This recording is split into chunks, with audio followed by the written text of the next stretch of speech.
말씀입니다. 살인에 관한 말씀 한번 살펴보도록 하겠습니다. 마태복음 5장 20절입니다. 내가 너희에게 이르노니 너희 의의가 서기관과 바리새인보다 더 낫지 못하면 결코 천국에 들어가지 못하리라. 서기관과 바리새인, 그 당시 하나님의 백성 이스라엘의 율법을 맡은 자입니다. 오늘날로 따지게 되면 그 교역자입니다. 하나님의 말씀을 이렇게 강론하는 사람들인데요, 그 사람들이 그 하나님의 말씀을 바로 이렇게 전하지 못했습니다. 서기관들 같은 경우에는 그 하나님 말씀을 이렇게 필사하는 사람들인데요, 그 필사하면서 이제 하나님의 말씀을 가르치기도 하고, 바리새인 같은 경우에는 그 바벨론 포로 이후로 돌아와서 생긴 파인데요, 바리새파라 해가지고 그 의미는 뭐냐면 해설자입니다. 해설자. 그러니까 하나님의 말씀을 해설하는데 초기에는 잘했는데 예수님 당시에 또 계속 이제 하나님의 말씀을 바로 해설하지 못함으로 하나님의 백성들을 바로 인도하지 못했습니다.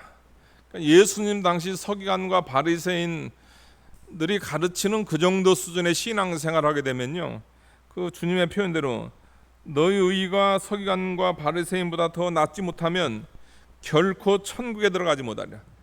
그거 가지고는 구원을 못 받는, 신앙생활 하는데 그 말씀 가지고 구원을 못 받는 그런 자리에 빠지게 된다.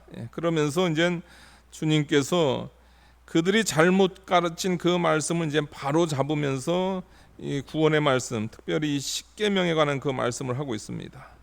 21절 보니까요, 옛사람에게 말한 바 살인하지 말라, 누구든지 살인하면 심판을 받게 되리라 하였다는 것을 너희가 들었으나, 하나님께서 모세에게 모세 율법 십계명을 주셨습니다. 제 6계명이죠. 살인하지 말라. 그러니까 살인하지 말라, 이 하나님의 계명, 그러니까 영원한 계명이고 완전한 계명입니다, 여러분들. 부족함이 없는 그 말씀인데요, 그 살인하지 말라는 그 계명을 그 당시 서기관과 바리새인들은 그것을 어떻게 해설했냐면요, 누구든지 살인하면 심판을 받게 되리라. 그러니까 이 말씀, 제 6계명의 말씀을 그냥 정치적 내지는 그 외형적으로만 해석을 했어요. 그래가지고 이제 폭력적으로 사람을 살인하게 되면은 그 사람은 이제 지방 법원의 그 재판을 받아가지고 뭐 무기징역을 살든 그 뭐 사형을 당하든 그렇게 당한다, 이렇게 가르쳤다는 겁니다. 심판을 받는다, 재판 받는다, 그 다음에 형벌을 산다, 그런 식으로 가르쳤습니다. 그러니까 우리 주님께서 그 십계명에 관해서, 십계명이 단지 그런 외형적 수준에 머물러 있는 그 가르침에 대해서 이제 잘못됐다 이렇게 이야기하면서 우리 주님께서 그것을 바로 잡아주고 있는 거죠. 22절 보니까요, 나는 너희에게 이르노니, 우리가 분명히 명심해야 될 것은 뭐냐면, 옛사람에게 말한 바 살인하지 말라, 제 6계명, 모세에게 준 그 계명에 무슨 하자가 있어가지고 우리 예수님께서 그 율법을 다시금 그 바로 잡는, 그게 아닙니다, 여러분들. 그러니까 모세에게 준 그 율법, 그 계명은 완전한 계명입니다. 그리고 단회적인 겁니다. 뭐 율법이 잘못돼 가지고 우리 예수님께서 뭐 반복적으로 뭘 교정하고, 그게 아니라는 거죠. 예수님께서 내가 너희에게 이르노니, 이 말은 뭐냐면 그 온전한 율법, 그 율법에 대한 그 해석이 잘못된, 그냥 폭력적 살인하면 심판을 받는다, 이 정도 수준의 해석을 하는 그 자들에게, 이제 또 그것을 가르침 받은 이스라엘 백성들에게 십계명은, 또 제 6계명은 그 정도의 수준이 아니다, 이것을 이야기하고 있는 거죠. 그러면 예수님께서 말하는 살인은 뭔가, 또 모세 율법에서 말하는 살인은 뭔가, 형제에게 노하는 자마다 심판을 받게 되고, 형제에 대하여 나가라 하는 자는 공에 잡히게 되고, 미련한 놈이라 하는 자는 지옥불에 들어가리라. 그러니까 이런 폭력적 살인은 뭐냐면 여러분들 이거 결과라는 겁니다. 그 폭력적 살인이 일어난 그 원인이 바로 뭐냐면 노하는 거고 나가라고 하는 거고 밀어난 놈이라고 하는 거예요. 그러니까 이거는 뭐냐면 이건 마음에서 일어난 일이죠. 그러니까 마음에서 일어난 그 일이 이제 외적으로 이제 살인이라는 그런 무서운 일이 발생한 거라는 거죠. 그러니까 살인하지 말라 그 6계명을 이야기했을 때 하나님께서는 우리의 율법을 통해서 모세 율법을 통해서 너희 마음에 있는 그 마음에 있는 부분도 우리 주님께서 말씀하면서 그러면서 이제 외형적인 거기 살인까지 나가지 말라 이렇게 이야기하고 있는 그런 내용이다 이것을 이야기하고 있습니다. 그러니까 살인 그러니까 우리가 하나님의 백성으로서 우리가 신앙생활 할 때 제 6계명을 대할 때 살인이 뭔가 나는 사람 안 죽였으니까 여기 혹시 사람 죽여보신 분 계세요? 아니 사람 죽인 사람 만나기 얼마나 힘들어요 여러분들.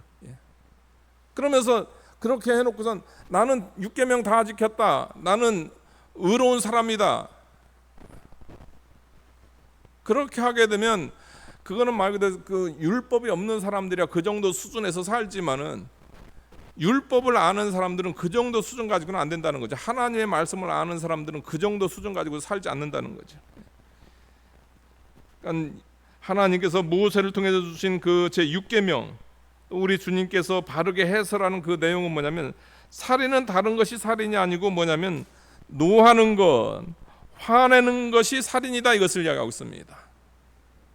그러니까 화를 내기 때문에 이제 그것이 결과적으로 어떻게 되냐면은 나중에 그 화를 다스리지 않게 되면은 살인까지 간다는 거죠. 그러니까 폭력적 살인에 대한 그 심판, 그 심판의 그 지방법원에서 뭐 무기징역이다, 사형이다 이런 그 심판하는 것과 똑같이 우리가 가져야 될 마음의 자세는 뭐냐면 내가 누구에게 화를 냈을 때, 내가 누구에게 노했을 때 내가 어떤 죄를 졌는가. 우리가 화내는 거 쉽게 화내잖아요 여러분들. 그 화의 심각성을 모르기 때문입니다. 그 화는 하나님께서 보기엔 너 무기징역감이야, 너 사형감이야 그렇게 이야기한다는 거죠. 너 그 화 다스리지 않으면 어떻게 돼요? 너는 살인까지도 갈 수 있어. 하나님께서 그렇게 이야기한다는 겁니다. 그 다음에 주님께서 두 번째로 우리의 마음에서 일어난 그 세 가지 일종의 그 진노라고 해야 되나? 세 가지 일어난 마음의 상태. 두 번째 마음의 상태는 뭐냐면요, 나가라, 형제에게서 나가라. 이스라엘에서는 그 화나게 되면 그 다음에 이제 더 나쁜 말이 뭐냐면 나가라 이런 표현을 쓰나 봐요. 이 나가라는 뜻은 뭐냐면 경멸적인 겁니다. 이건 욕이에요. 욕과 같은 거예요. 경멸적인 거. 사람에 대해서 이렇게 멸시하고 그런 내용. 그거에 대해서 주님께서 그것도 바로 살인을 범한 죄다 이것을 이야기하고 있습니다. 그 다음에 세 번째로 이야기하는 것은 뭐냐면 미련한 놈이다.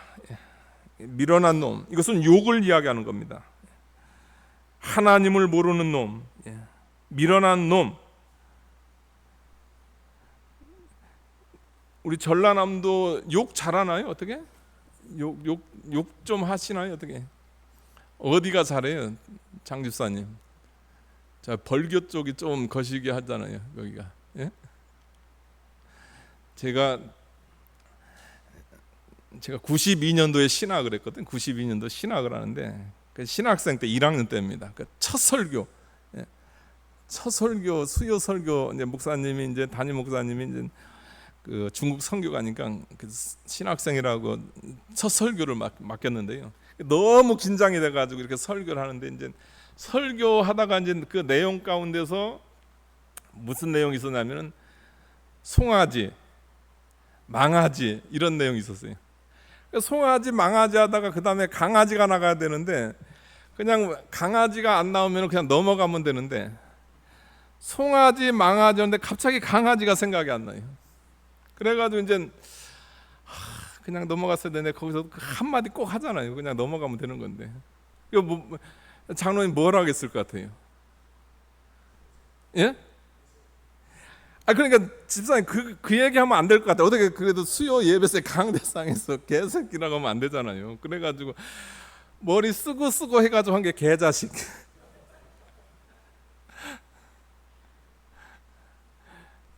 여러분들 이거 욕하면 여러분들 소망 없습니다. 여러분들 여기 그거 나오잖아요. 여러분들 예. 이거 욕하면은 어디에 빠진다? 어디에 여러분들? 어디에? 지옥불. 예, 지옥불. 그러니까 이건 완전히 이건 기독교 그러니까 하나님의 그 법에 완전히 반하는 행동이에요. 그러니까 욕 정도 한다 이거면 나 이제 예수 안 믿는다. 나 예수 안 믿는 사람이다. 그 정도의 사람이나 하는 게 뭐냐면 그게 욕이라는 거예요. 지옥 가는 사람들이 하는 게 욕이라는 말이에요. 그러니까 그런데 여러분들 우리가 화내거나 남을 경멸하거나 아니면 욕하는 거 이거 가지고 우리가 뭐 내 속에서 내가 사람 죽였다, 내가 감옥에 가는 죄다, 아니면 내가 사내들인 공예 이건 오늘날 따지면 대법원에서 큰 죄로 판결이 되는 그런 거다, 아니면 내가 욕해 놓고선 내가 지옥에 간다 그런 의식 없잖아요, 여러분들. 그런 의식 없어요.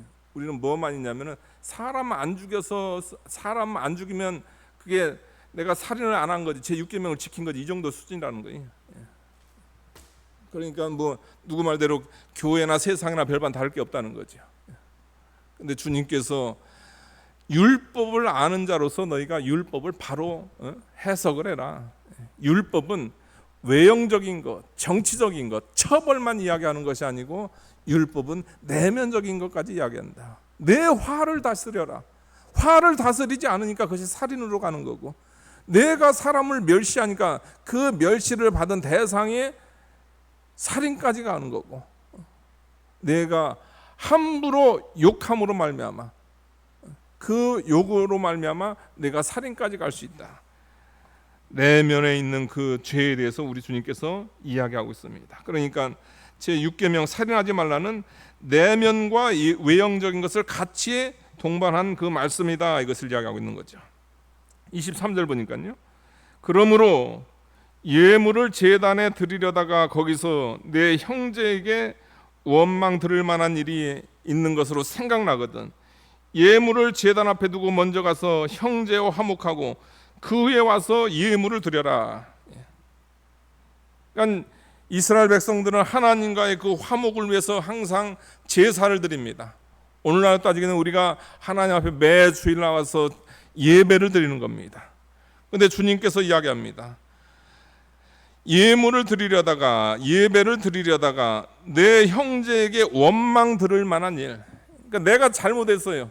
내가 잘못해가지고 원망 들을 만한 일이 생각난대. 뭐 객관적으로 보니까 잘못을 했어요. 그런데 자존심에 가서 미안하단 말 안 해요.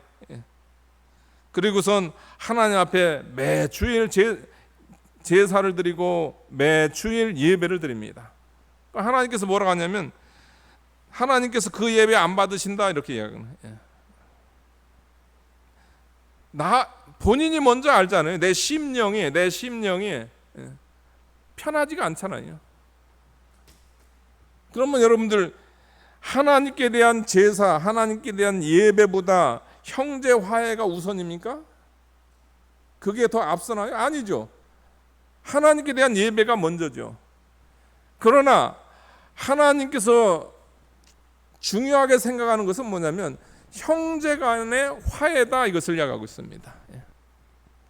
형제 간의 화해한 그런 상태에서, 그런 경건한 상태에서 하나님 앞에 예배드리고 하나님 앞에 그 제사드리고 할 때 하나님께서 그 제사를 받으시는 거지. 헛된 신앙 고백은 잘해요. 신앙 고백은 잘 해놓고 형제들에게 잘못하고 형제들에게 실수해가지고 형제들이 원망을 해요. 예수 믿는 장로가 저렇다, 예수 믿는 권사가 저렇다, 예수 믿는 집사가 저렇다, 교회 다니는 사람이 저렇다, 그런 소리를 들으면서 우리가 하나님 앞에 예배 드린다고 한다면 그 예배 하나님께 영광이 안 된다는 거죠. 그러니까 혹시 우리 가운데 저도 마찬가지예요, 여러분들. 누구 뭐라고 남 탓할 거 없습니다. 형제에게 원망 들을 만한 일이 있으면, 혹시 형제에게 잘못한 거 있으면은 그것이 생각나거든 먼저 가서 형제와 화해하고 하나님 받으심직한 그런 예배를 드려라, 예물을 드려라.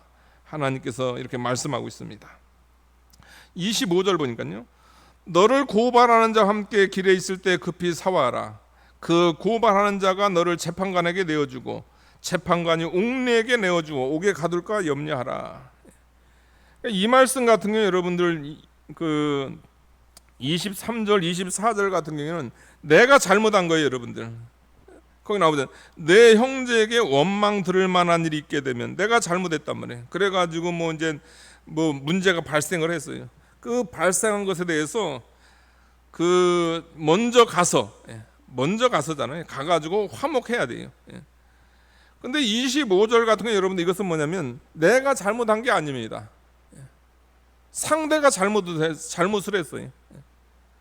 그 잘못한 경우라도 할지라도 어떻게 하냐면 그 일로 인해 가지고 사화하라, 용서해주고 서로 화목하라, 이것을 이야기하고 있습니다. 근데 그 화목을 어떻게 하냐면 급히 화목하라, 이렇게 이야기하고 있습니다. 이제 목회를 하다 보면 이런저런 여러 가지 사건을 이렇게 접하게 돼요. 또 가서 신방도 하고 그러니까 중재도 하는데요. 형제끼리의 그런 문제가 있어요. 형제끼리 그런 문제가 있어요. 이거 재산에 대한 피해를 준다든가 이런 걸로 가지고 이게 재판을 거는 거예요. 재판을 걸어가지고 보니까 한 피해 액수가 본인들 말로는 피해 액수가 한 2억쯤 된다고 해요. 2억 정도 피해를 봤대요. 그래가지고 이제 여기 말한 대로 너는 고발한 자와 함께 길에 있을 때 급히 사와라. 이게 중재를 하거든요, 여러분들. 이게 만약에 무슨 일이 발생하게 되면 변호사를 선임하게 되면 변호사들이, 왜 변호사들은 잘 알아요. 이게 재판 비용이 이게 만만치 않아요. 끝까지 가게 되면 재판 비용이 만만치 않으니까 중재를 한단 말이에요. 그래가지고 딱 봐가지고 좀 그 사람들은 다 다루는 사람이니까 누가 잘못한 건지 안단 말이에요. 누구한테 한 5천만 원 물어주라 하면은 그 얘기 듣는 게 나아요. 근데 그게 아니고 서로 자존심 세우면서 이제 재판을 하는 거예요. 사과하지 않고 자기가 잘했다는 거죠. 또 자기가 크게 잘못한 것도 없어요. 그래가지고 진짜 끝까지 가더라고요. 몇 년 걸려가지고 끝까지 갔는데 원래 2억짜리 재판인데 그러니까 2억 손해인데 그 재판 비용, 그냥 다시 말해서 변호사에게 주는 비용이요 2억이 넘어가요. 이게 왜 이런 현상이 왜 일어나는가? 그것은 뭐냐면 내가 잘못은 안 했어요. 실질적으로 잘못 안 했어요. 상대편이 잘못이 많아요. 그러면서 이제 일종의 자존심을 세우는 거죠. 상대가 와서 용서를 빌 때까지는 난 용서해주지 않는다는 거예요. 우리 기독교인들, 우리 여기는 저나 우리 여러분들이 대체적으로 바로 살려고 하잖아요. 여러분이 잘못하는 것보다는 다른 사람이 잘못하는 경우가 많이 있어요. 그랬다 할지라도 어떻게 돼요? 어느 정도 지나게 되면, 바로 하게 되면 어떤 의미에서 뭐라 할까요? 그 사람이 뉘우치는 게 없을 수도 있어요. 어느 정도 시간 정도 하다가 그 다음에 어느 정도 시간 지나게 되면 서로 이제 사화해야 됩니다, 여러분들. 급히 최대한 빨리 서로 사화하는 게, 서로 용서해주고 또 다시금 교제하는 게 그것이 유익하다, 이것을 우리에게 이야기하고 있습니다. 그거 하지 않으면 어떻게 돼요, 여러분들? 계속 악화가 됩니다. 너를 고발한 자와 함께 길에 있을 때 급히 사와라. 그 고발하는 자가 너를 재판관에게 내어주고 재판관이 옥리에게 내어주어 옥에 가둘까 염려하라. 26절 보니까요, 진실로 내게 이르노니 내가 한 푼이라도 남김없이 다 갚기 전에는 결코 거기서 나오지 못하리라. 26절에 있는 말씀은 이것은 뭐냐면 이제 하나님과의 관계를 이야기하는 겁니다. 그러니까 내 자존심 지키느라고 그 잘못한 형제와 사와 서로 화해를 하지 않았어요. 그럼 이제 하나님께서 이제 여러분에게 이야기하는 거예요. 그래, 네가 잘했다. 그래, 상대가 잘못했다. 그러면 그래, 언제까지 용서하지 않을래? 하나님, 저 끝까지 용서하지 않을래요. 그럼 하나님께서 하시는 말씀이 뭐냐면요, 진실로 내게는 내가 한 푼이라도 남김없이 다 갚기 전에는 결코 거기서 나오지 못하리라. 이건 여러분, 이 말은 어디서 나냐면 100데나리온인가요? 100데나리온인가? 1만 달란트 빚진 자하고 200데나리온인가? 100데나리온인가요? 100데나리온인가? 200데나리온인가? 헷갈리네 갑자기. 거기에 나온 그 말씀입니다, 여러분들. 100데나리온 빚진 자, 200데나리온 하면 뭐 200데나리온. 그것은 뭐냐면 여러분들, 이건 몇 천만 원이에요, 여러분들. 몇 천만 원. 몇 천만 원 빚을 진 거예요. 잘못해서 형제가 나한테 몇 천만 원 빚을 졌단 말이에요. 그 잘못한 그 형제가 미안한 마음에 미안하다고 하고 하는데도 어떻게 했습니까? 몇 천만 원 갚으라고 멱살을 잡았잖아요. 그러니까 그것이 너무 민망해가지고 주인에게 가가지고 고발을 하는 거잖아요. 그러니까 주인이 뭐라고 합니까? 그 주인은 그 전에 뭐 했냐면 그 사람한테 1만 달란트를 탕감해서, 1만 달란트는 여러분들 이거 너무나 큰 액수에서 계산이 안 됩니다, 여러분들. 한 달란트가 금이 34kg거든요, 여러분들. 한 달란트가 금이 34kg란 말이에요. 그러면 34kg 금 요즘 시세 곱하기 만 해면 되잖아요. 그거 도대체 얼마예요? 그 액수가 도대체. 그러니까 이것은 뭐냐면 예수를 믿는 우리가 예수님의 십자가의 은혜, 다시 말해서 죄 용서를 받은 걸 이야기하는 거예요. 하나님께 용서를 받은 거예요. 그러니까 여러분들, 우리는 하나님 아버지 앞에 우리는 죄인으로서 하나님 앞에 우리는 갚을 길이 없어요, 여러분들. 갚을 길이 없단 말이에요. 그래서 우리가 유일하게 우리가 하나님 앞에 우리가 원래는 사망이에요. 심판을 받, 죄의 삭은 사망인데 심판을 받고 육신도 죽고 그 다음에 영혼은 멸망당해서 지옥을 가야 된단 말이에요.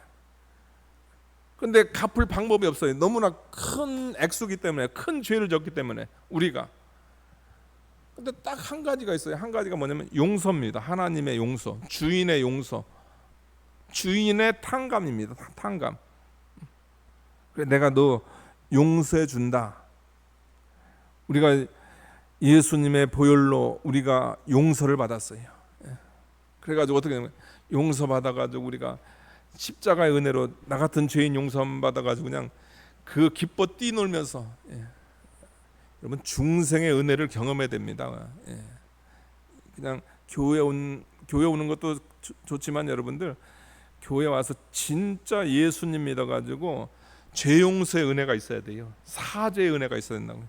중생의 은혜가 있어야 됩니다. 그래가지고 그냥 나 구원 받았네, 나 용서 받았면서 그 기뻐 뛰놀면서 나왔단 말이에요. 기뻐 뛰놀면서 나와가지고 자기한테 잘못한 사람들이 있잖아요. 우리 십자가의 사랑을 어떻게 합니까? 우리가 용서를 해줘야 되잖아요. 그런데 그 사람이 잘못했으니까 용서 안 한다.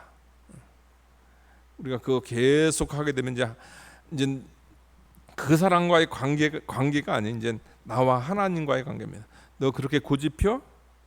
내가 너 용서하지 말까?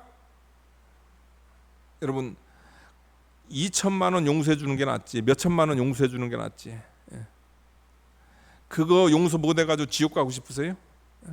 그 용서 못 해가지고 하나님의 그 용서를, 여러분들 하나님의 그 은혜를 저버리겠어요? 지금 그걸 이야기하고 있습니다, 여러분들. 우리가 아무리 내가 잘못하지 않았다 할지라도, 상대방이 잘못했다 할지라도 우리는 어느 정도 지나면 이제 사과해야 됩니다. 용서해주고.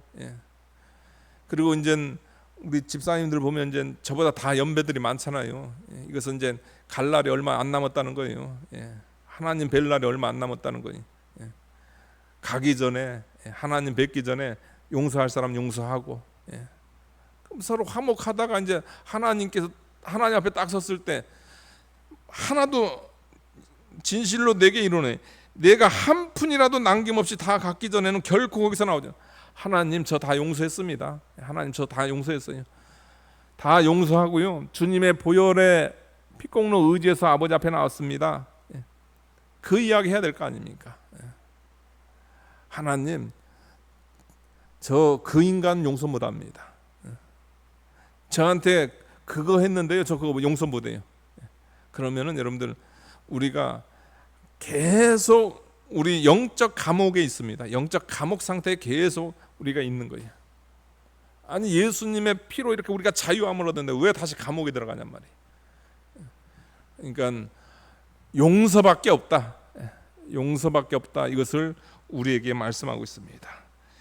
그러니까 살인에 관한 살인하지 말라 이거는 여러분들 단순하게 우리가 폭력적 살인 여기에 머무르는 것이 아니에요, 여러분들. 이 말씀의 확장은 뭐냐면 여러분들 사랑입니다. 사랑.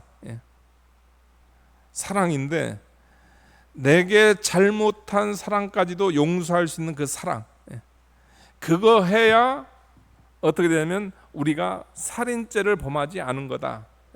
그것을 우리에게 말씀하고 있습니다. 이 정도 수준의 신앙생활을 해야 예수 믿는다고 할 수 있지 않겠습니까? 그게 아니고 나 사람 안 죽였어 그 정도라고 한다면은 뭐 타러 힘들게 교회 나옵니까?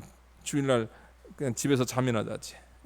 우리는 이 예수님의 이 말씀 우리가 먼저 우리 속에 있어야 될 것은 뭐냐면 여러분들 우리가 하나님께로부터 예수님의 보혈의 공로로 우리가 1만 달란트 탕감받은 우리가 구원받은 그런 존재다.